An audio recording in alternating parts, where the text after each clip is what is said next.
வணக்கம் ஐபோன். பாராளுமன்ற உறுப்பினர்களுடைய ஓய்வூதியம் நிறுத்தப்படுறதுக்கான சட்டமூலம் வெளியிடப்பட்டிருக்கு.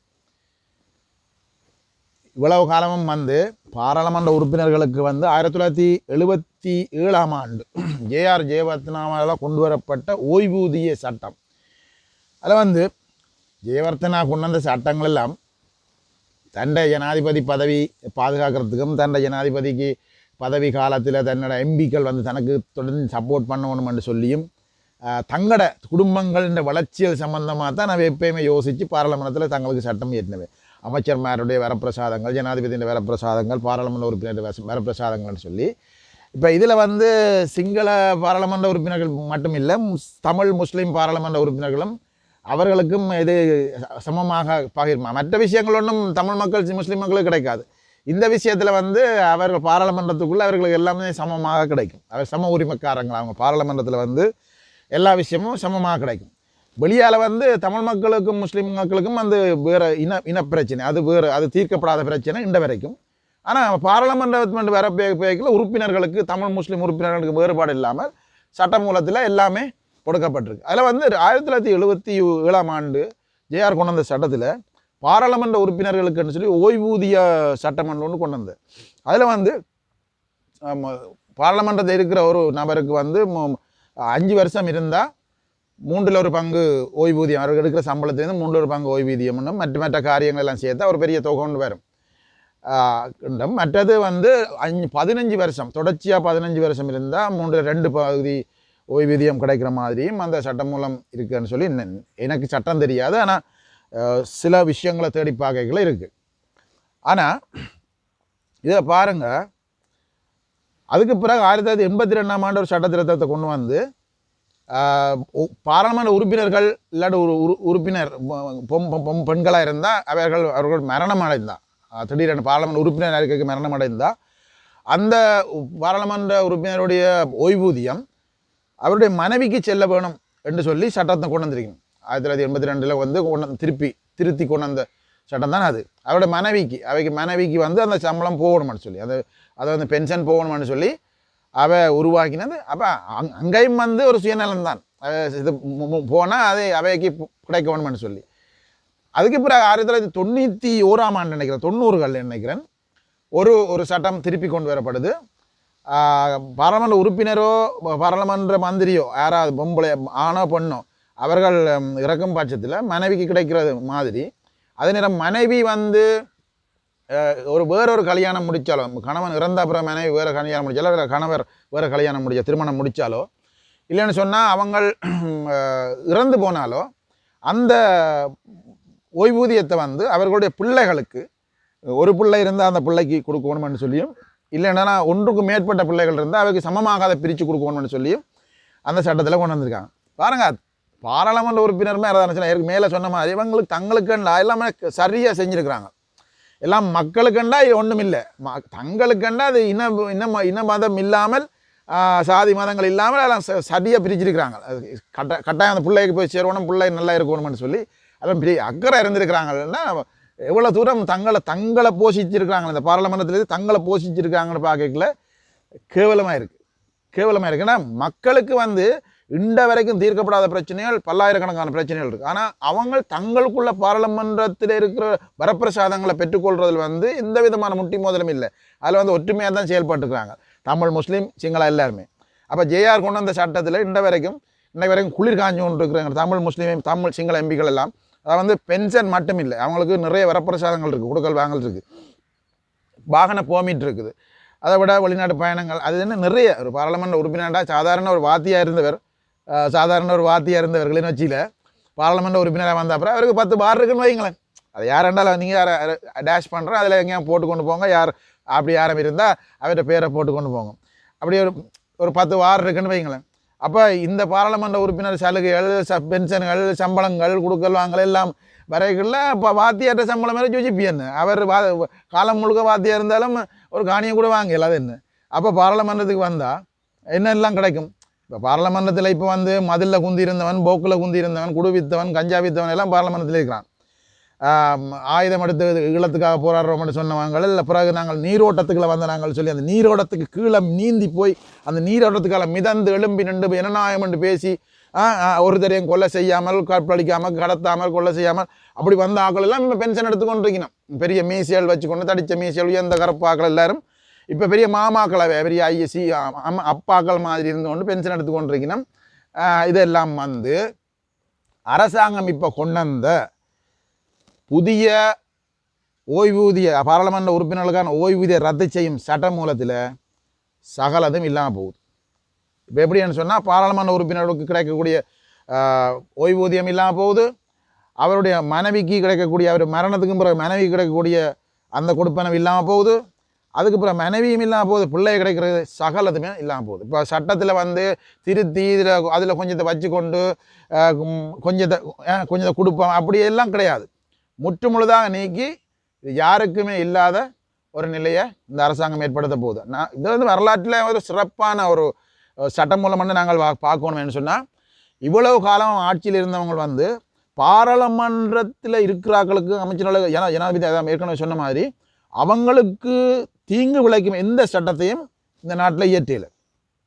மக்களுக்கு தீங்கு விளைக்கும் சட்டத்தை தான் தொடர்ந்து இயற்றி கொண்டு வந்தாங்க. இங்கே எப்படியாவது மக்களோட வரிப்பணத்தை அறவிடணும், எப்படியாவது மக்களை வந்து நெருக்கடிக்குள்ளாக, அதாவது ஏதாவது ஒரு சிக்கலில் நாங்கள் மாட்டினா எங்களை இந்த இதுலேயும் வெளியே வரையில்லாத மாதிரி உள்ளுக்கு போடுற மாதிரி நுணுக்கமாக எல்லா சட்டங்களையும் வகுத்து வந்தவங்களே தவிர பாராளுமன்ற ஒத்தில் இருக்கிற எல்லா 225 பேருக்கும் ஜனாதிபதி உட்பட யாருக்குமே எந்த விதமான தீங்கும் பெறாமல் தான் இந்த சட்டங்களை ஏற்றிருந்தது. ஆனால் இப்போ அரசாங்கம் நடைமுறை அரசாங்கம் அனுரா குமார திசாநாயக்கான்ற என்பிபி அரசாங்கம் ஒரு முன்மாதிரியாக இந்த இந்த இந்த செயலை செய்திருக்கு. அது அவங்க 159 பேர் இருக்கிறாங்க ஜனாதிபதி உட்பட. அப்போ எவ்வளோ பெரிய பென்ஷன் தொகையை அவங்க எடுக்கலும் அவங்களுக்கு அந்த எதிர்பார்ப்புகள் இருக்குது. புதுசாக பாராளுமன்ற அந்த உறுப்பினர்கள் இருக்காங்க, பெண்கள் இருக்காங்க. அப்போ அவங்களுக்கு வந்து அவங்களுக்கு வந்து அந்த அந்த சம்பளத்தை எல்லாம் எடுக்கிறதுக்கு இயலும். ஆனால் எல்லாரும் ஒத்துழைச்சித்தான் அந்த இதெல்லாம் இல்லாமல் செய்வோம்னு சொல்லித்தான் அவங்க வந்து அதை இப்போ நடைமுறைப்படுத்துகிறாங்க. பாராளுமன்ற உறுப்பினர்களுடைய பென்ஷனை வந்து ஓய்வூதியத்தை வந்து முற்றாக இல்லாமல் செய்கிறாங்க. இது வந்து மக்களின் பக்கம் இருந்து பார்க்கல பெரிய ஒரு வெற்றி. ஏன்னு சொன்னால் கொஞ்சம் நஞ்ச காசு இல்லை இதுக்கு போகிறது. இது வந்து கொஞ்சம் நஞ்ச காசு இல்லை இதுக்கு போகிறது. முன்னாள் பாராளுமன்ற உறுப்பினர்கள்னு சொல்லி பென்ஷன் எடுத்துக்கொண்டு நிறைய சலுகைகள் முன்னாள் பாராளுமன்ற சலுகைகள் இருக்குது, அவையில் அனுபவித்து கொண்டு இருக்கணுமே தவிர மக்களின் பிரச்சனையை பேசுகிறது, மக்களின் பிரச்சனையை முடித்து வைக்கிறது, மக்களின் பிரச்சனையை தீர்த்து வைக்கிறது, மக்களின் பிரச்சனையை முன்கொண்டு போய் பாராளுமன்றத்தில் முன்கொண்டு வந்து அதை முடிவுக்கு கொண்டு வர எந்த விதமான செயல்பாடும் இவங்க ஈடுபடுறதில்லை. இவங்க வந்து பாராளுமன்றத்துக்கு போகும் வரைக்கும் தான் மக்கள் கும்புறது வணங்குறது விழுகிறது தொழுகிறது எல்லாமே பாராளுமன்றத்துக்கு போகும் வரைக்கும் தான். பாராளுமன்றத்துக்கு கதிரையில் குந்திட்டா அவங்க யாரோ மக்கள் யாரோ நிலைமைக்கு வந்துடும். அதுதான் இவ்வளவு காலமாக நடந்த 76 வருஷம் இந்த நாட்டில் நடந்த சம்பவங்கள் இதுதான். இப்போ வந்து இந்த அரசாங்கம் வர முதலே தங்களுடைய தேர்தல் அறிக்கையிலேயே தேர்தல் முன்மொழிவு அதாவது இந்த தேர்தல் கொள்கை அறிக்கையிலேயே அவங்க சொல்லியிருந்தவங்க நாங்கள் இதை செய்வோம்னு சொல்லி செய்திருக்கிறாங்க. இப்போ ஜனாதிபதி கூட தனக்கு இருக்கக்கூடிய அதிகாரங்களை பயன்படுத்தாமல் சாதாரண மனுஷனை தான் ஒரு சாதாரண எம்பி போல தான் போகிறது வாரது எல்லாமே. அப்போ எவ்வளோ காரியங்களை விட்டு கொடுக்குறாங்கன்னா இந்த அரசாங்கம் நிறைவேற்ற அதிகாரம் கொண்ட அரசாங்கம் அதிகாரம் கொண்ட ஜனாதிபதி 150 வச்சுக்கிறாங்க. என்ன வேணுமானாலும் செய்யலாம், என்ன வேணும்னாலும் செய்யலாம், யாருங்க கேளாது, யாருக்கும் எதிர்த்து வாக்களிக்க மேலே ஒன்றும் செய்யலாது. ஆனால் இதுதான் தேவை. இதுக்காகத்தான் நாங்கள் ஓட் பண்ணாங்க. இப்படி ஒரு அரசாங்கத்தை கொண்டு வரணும், இதெல்லாம் செய்யணும். இன்னும் நிறைய வேலைகள் இருக்குது, ஒன்றா நடந்து கொண்டு இருக்குது, நிறைய வேலைகள் இருக்குது. இது வந்து இந்த மக்களுக்கு ஒரு பெரிய வெற்றி என்று தான் சொல்லணும். இப்போ வந்து ஓ லெவல் படிக்காதவன் கூட பாராளுமன்றத்தில் இருக்கான், சரியா? ஸ்கூலுக்கு 4ஆம் ஆண்டு 6ஆம் 7ஆம் ஆண்டு வகுப்பு போனவனும் பாராளுமன்றத்தில் இருக்கான், சட்டத்தரணியும் பாராளுமன்றத்தில் இருக்கான், டாக்டரும் பாராளுமன்றத்தில் இருக்காங்க, அப்போ இன்ஜினியரும் பாராளுமன்றத்தில் இருக்காங்க, எல்லா வகையான ஆக்களும் பாராளுமன்றத்தில் இருக்காங்க, பேராசிரியமாக இருக்கிறாங்க, எல்லாருமே இருக்காங்க. ஆனால் பென்ஷன் வந்து அப்படி பிரித்து கொடுக்க மாட்டாங்க, எல்லாம் ஒரே மாதிரி தரத்தில் தான் கிடைக்கும். கள்ளத்தவரையில் கல்லளந்தவன் பாராளுமன்றம் தான் அவனுக்கு அதான் சம்பளம். கஞ்சா இந்தியாவில் கொண்டு வந்து மன்னாரால் கொண்டு வந்து இந்தியாவில் விற்றவனுக்கும் அதுதான் பென்ஷன். நாங்கள் ஜனநாயக நீரோட்டத்துக்குள்ளால் பூந்து வழியே வந்து நாங்கள் நிற்கிறோம்னு சொன்னாங்களுக்கும் அதுதான் பென்ஷன். அப்போ இதில் எந்த பாகுபாடும் இல்லாமல் அவங்கள எல்லாம் பெற்றுக்கொண்டு வந்தார்கள். இப்போ எல்லாம் இல்லாமல் போகுது. இல்லாமல் போகுது மட்டுமில்லை, இந்த ஐயாக்களுக்கும் சிறை செல்றதுக்கான காலம் நெருங்கி கொண்டு இருக்குது. இப்போ அதில் ஒரு ஆள் முக்கியமான ஒரு ஆள் ஜோன்சன் பெர்னாண்டோ கைது செய்யப்பட்டிருக்கார். புனேல வெளியே வரலாம், ஆனால் 2.5 லட்சம் ரூபா பிரச்சனையில் தான் உள்ளுக்கு போயிருக்கிறான்னு சொல்லி எல்லாரும் சொல்கிறாங்க. இல்லை, அது பெரிய மோசடிகள் எல்லாம் வெளியே வரப்போகுது. இது ஒரு ஆரம்பம் தான். இவைய தூக்கி உள்ளுக்கு போடுறதுக்கான ஒரு ஆரம்பம் தான். ஜோன்சன் பெர்னாண்டோவை தூக்கி உள்ளுக்கு வச்சுக்கிறாங்க. அவருடைய மகன் உள்ளுக்கு போயிருக்கிறார். அடுத்தது வந்து சத்தோசா நிறுவனத்தின் வாகன போக்குவரத்து முகாமையாளரும் உள்ளுக்கு போயிருக்கிறார். காரணம், எத்தனால் பொமிட்டை வந்து முறைகேடாக எடுத்து சத்தோசா வாகனத்தில், அரச வாகனத்தில் ஏற்றி, அதாவது போக்குவரத்து அதாவது ஏற்றி இறக்கிறாங்க. தங்களோட ஃபேக்டரிகளுக்கு ஏற்றி இறக்கி அரசாங்கத்துக்கு சேர வேண்டிய வரிப்பணத்தை சேர விடாமல் தடுத்து கொள்ளையடித்த குற்றச்சாட்டில் ஆக்களிப்பை உள்ளுக்கு போயிருக்கணும்.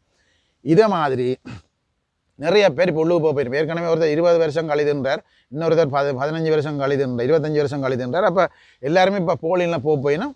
அதே மாதிரி நாங்கள் என்பிபி அரசாங்கத்தில் சொல்கிறேன்னு சொன்னால், வடக்கு கிழக்கில் இருக்கிற எங்களோட சாமியால் பூசாரிகள், நீரோட்டத்துக்களால் பூந்து வெளியே வந்தாக்கள், பாத்திமார் எல்லாரும் இருக்கணும். அவைக்கு இந்த பாராளுமன்றத்துக்கு வந்த பிறகு இவ்வளோ பெரிய சொத்து பத்துக்கள் எங்கே இருந்து வந்தது, இந்த பாராளுமன்ற சம்பளத்தை வச்சுக்கொண்டு இப்படி வந்தது, இதையெல்லாம் விசாரிக்க வேணும். விசாரித்தா ஐயாக்களும் கழிதுங்கிறதுக்கு போகணும் உள்ளுக்கு. அதுதான் தமிழ் மக்களுக்கு வேணும். ஏன்னா இவங்க தமிழ் மக்களை எல்லாத்தையும் ஏமாற்றி கொண்டு இவ்வளவு காலமும் தமிழ் மக்களை ஏமாற்றி அரசியலை செய்து கொண்டு ஜனாதிபதியை கந்தோடனே எக்ஸலன்சின்னு சொல்கிறது. பெரிய ராயல் ஃபேமிலியில் இங்கிலீஷில் பெரிய ஆள் எக்ஸலன்சி, எல்லாத்தையும் பெரிய ஆக்களவே பெரிய ஆக்கள் எக்ஸலன்சி. அவருக்கு தமிழ் வராது, இல்லாட்ட சிங்களத்தில் செல்ல இல்லாது, தமிழ் வார்த்தை அவருக்கு தெரியும் எக்ஸலன்சி என்று அங்கே முன்னுக்கு இருந்தோன்னு வார்த்தையார் அவர்கிட்ட சொல்கிறார். பெரிய மீசியை வச்சு நாங்கள் தையீட்டிலையும் போயிருந்தார். எல்லாருக்கும் கழிதிங்கிற காலம் நெருங்குது. சும்மா ஜனாதிபதியை பட்டர் போட்டால் போல், பிரதமரை பட்டர் போட்டால் போல், அரசாங்கத்தை பட்டர் போட்டால் போல் ஒன்றும் நடக்காதுன்னு இல்லை. எல்லாம் அணுவாக தேடப்பட்டு கொண்டிருக்குது. காலம் வரும்போது எல்லாரும் உள்ளுக்கு போகிறதுக்கு ஆயத்தமாக இருக்கணும். இப்போ வந்து இந்த சட்டம் வந்து இப்போ ஒரு வெற்றிகரமாக நிறைவேற்றப்படுமேன்னு சொன்னால் 159 பேர் 158 பேர் வாக்களிக்கலாம், 150 பேர் வாக்களித்தாலும் பிரச்சனை இல்லை. எதிர்கட்சியில் இருக்கிறார்களும் இதுக்கு சம்மந்தமான வாக்களிக்கலாம், ஒருத்தரும் வாக்களிக்க மாட்டாங்களேன்னு சொன்னால் எல்லாருக்குமே இது பெரிய கவலை. என்னன்னு சொன்னால் அவங்க எல்லாருமே இந்த சம்பளம் 5 வருஷம் இருந்துட்டால் பென்ஷன் எடுத்துகிட்டு போகலாம்னு வந்தார்கள். இப்போ ஒரு அரச ஊழியர் வந்து 65 வயசு வரைக்கும் வேலை செய்யணும். கிட்டத்தட்ட 40-50 வருஷம் வேலை செஞ்சு போட்டு தான் ஒரு சொச்சம் பென்ஷன் கிடைக்கும். சரி, அவர் கடின உழைப்புக்கு பிறகு தான் ஒரு பென்ஷன் கிடைக்கும். அதை வச்சுக்கொண்டு அவர் காலம் பூரா சாகும் வரைக்கும் ஒரு எண்ணி பார்த்து பட்ஜெட் போட்டு சீவிக்கணும். இவைக்கு அப்படி இல்லை. 5 வருஷம் பார்லமெண்டத்தில் இருந்த உடனே இப்போ வீட்டை போனோடனே இவைக்கு பென்ஷன். எப்படி வேலை திருப்பி ஒரு 5 வருஷம் வரையினும் தான் மீட் எடுப்பினோம், அதை விற்பினோம், இதை விற்பினோம், எல்லாம் செய்வினோம், எல்லாம் பணக்காரராகவினோம், திருப்பி இவைக்கு பென்ஷன். இன்னொரு பகுதி என்னென்னு சொன்னால், இதில் இருந்து போட்டு ஆளுநராக போனால் ஆளுநர் பென்ஷனும் இருக்குது, பார்லமெண்ட் பென்ஷனும் இருக்குது. இதில் இருந்துட்டு பிரதமராக போனால் பிரதமர் பென்ஷனும் இருக்குது, பார்லமெண்ட் பென்ஷனும். இதில் இருந்து ஜனாதிபதியாக போனால் அந்த பென்ஷனும் இருக்குது, இந்த பென்ஷனும் இருக்குது, பிரதமர் பென்ஷனும் இருக்குது. எப்படி விளையாட்டு! இப்படி எல்லாம் சட்டத்தை ஏற்றி வச்சு தங்களை சுகபோகமாக தாங்கள் வாழ்கிறதுக்கு இந்த நாட்டில் மக்களோட வரிப்பணத்தை எவ்வாறு பயன்படுத்தினாங்கன்னு சொல்லி யோசிக்கல மக்களுக்கு தலை சுத்தும். அதுக்காகத்தான் இந்த முறை இன்ன மதங்கள் கடந்து இந்த அரசாங்கத்துக்கு வேலை செய்ய வேண்டும் என்று ஆர்வம் வந்ததும் உச்சார் வந்ததும் மக்கள் விரும்பி வாக்களித்ததும் இதுக்காகத்தான். இந்த மாற்றங்கள் வர வேணும்ன்றதுக்காக. ஏன்னா ஒட்டுமொத்த இலங்கையை ஓவராலாக பார்க்கல, ஒட்டுமொத்த இலங்கையிலையும் சிங்கள தமிழ் முஸ்லீம் இந்த மந்திரிமார் எல்லாரும் வந்து அவங்களுக்குள்ள எந்த பிரச்சனையும் இல்லை. ஆனால் தேர்தல் அண்டு வரும்போது முஸ்லீம் அண்டு பிரிச்சும் தமிழன் அண்டு பிரிச்சும் சிங்களவன் அண்டு பிரிச்சும் வாக்குகள் எடுக்கிறதுலையும் தாங்கள் போட்டி போட்டுக்கொண்டு பாராளுமன்றத்தில் போகிறதுலையும் தான் தமிழ் மக்களை பிரிப்பாங்களே தவிர தங்களோட விஷயத்தில் எப்பயுமே அவங்கள ஒற்றுமையாக தான் இருக்கிறாங்க. ஆகவே மக்களாகிய நாங்கள், இந்த நாட்டு மக்களாகிய சிங்கள தமிழ் முஸ்லீம் மக்களாகிய நாங்கள் தான் இதை உணர்ந்து அறிஞ்சு இதுக்கேற்ற மாதிரி இனிமேல் காலத்தில் சரி வாக்களித்து இந்த நாட்டை இனிமேல் சரி எங்களோட காலமும் முடிஞ்சுது. எங்களோட அப்பாக்கள் சொன்னது பிள்ளைகள் இந்த காலத்தில் சரி இந்த நாடு நல்லா வரணும்னு சொல்லி. ஆனால் எங்களோட காலமும் முடியுது. ஆனால் எங்களோட பிள்ளைகளும் இப்போ பெரிய ஆக்களாக வந்துட்டாங்க. அவங்களோட காலத்துலேயும் இது நடக்க போகிறது இல்லை. அவங்களோட காலத்தில் சரி ஆரம்பிச்சுட்டு வச்சுட்டு நாங்களும் சரி செத்து போனாலும் இனி வேற சந்ததி சரி இந்த நாட்டில் நிம்மதியாக வாழ்கிறதுக்கு ஒரு வழியை ஒரு வழியை ஏற்படுத்துறதுக்கு ஒரு திறவுகோலாக இந்த அரசாங்கம் இருக்குன்னு நம்பி இந்த வாக்களித்த மக்களுக்கு ஒரு சல்யூட்டன் கொடுக்கலாம். இந்த நாட்டு மக்களுக்கு, இந்த ஜனாதிபதிக்கு வாக்களித்த மக்களுக்கு ஒரு சல்யூட்டன் கொடுக்கலாம். ஏன்னு சொன்னால் அவங்களோட மன மாற்றம்தான் இந்த மாற்றங்களுக்கான பிரதான காரணம். ஆகவே இன்றைக்கு தையடி பிரச்சனை அந்த பிரச்சனை இந்த பிரச்சனைலாம் தூக்கி அடித்து கொண்டு வாராக்களுக்கு எதிர்காலத்தில் எதையுமே தூக்கி கொண்டு வரையலாமல் போகும். என்னென்னு சொன்னால் காலம் போக போக மாற்றங்கள் தெரியும். அந்த மாற்றங்களில் மக்களும் இந்த மனங்களும் நிரந்தரமாக மாறும். அப்போ இந்த புழுடா விட்டு கொண்டு திரிகிறார்கள், நீரோட்டத்துக்குள்ளே வந்தார்கள், மீசை வச்சு கொண்டு திரிகிறார்கள், சாராய முதலாளிமார் எல்லாரும் உள்ளுக்கு போகிற காலம் வெகு விரைவில் வரும். நன்றி, வணக்கம்.